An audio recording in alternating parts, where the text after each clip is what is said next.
Alright, let's now work towards getting a complex version of the fundamental theorem of calculus, and to help us out with this, we will start off with a nice little definition. Okay. So, our definition is as follows.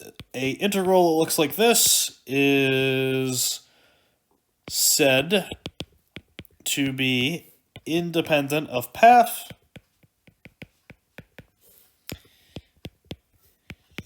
if its value is the same for all curves starting at some point z0 and ending at some point z1. Okay, so the setup is we have a function, we have an initial point z0, we have an ending point z1, and this integral will be called independent of path if the value for this is always the same, no matter how you get from z0 to z1. And you rewrite such integrals as the usual standard way of writing a real integral from a point A to a point B, only now here it's a point z0 to a point z1.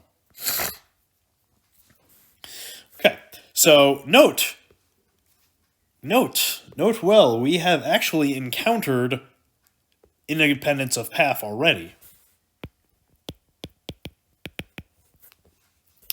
So note, let's say we had a point z0 and we had a point z1. If I go this way from z0 to z1, and then let's say I go a different way from z0 to z1, okay, well, oh, looky here. Together, that makes a beautiful little closed curve. So, if f is analytic,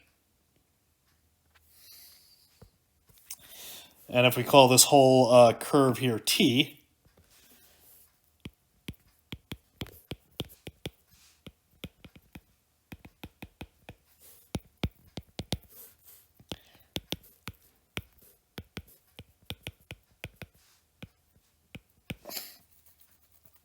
then the integral is equal to 0, but note this integral on t is made up of two pieces, the integral on c and the integral on k. Right. But let's note something here. I kind of goofed this up. Let me fix this. Okay, right. The direction on k is this way, sorry. All right, because you start at z0 and you end at z1. Right, so if we reverse the direction of k, then you get a closed curve on t. So t would be formed by c in its usual direction, but k in its reverse direction. So the integral on t then is equal to 0 by Cauchy-Grassot, assuming analyticity, and then you'll pick up negative k.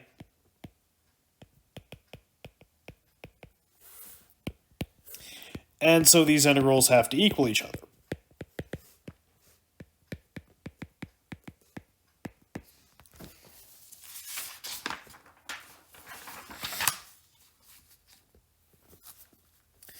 Right, so the punchline here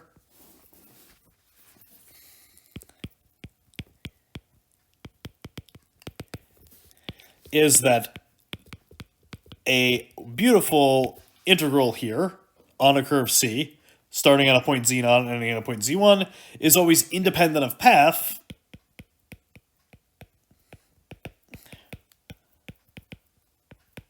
for any analytic f.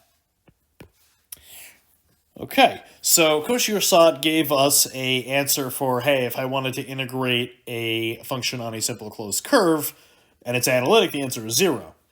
Now Cauchy-Grassot tells me that, all right, let's say you do want to integrate a function on a curve C, but I don't know that it's closed.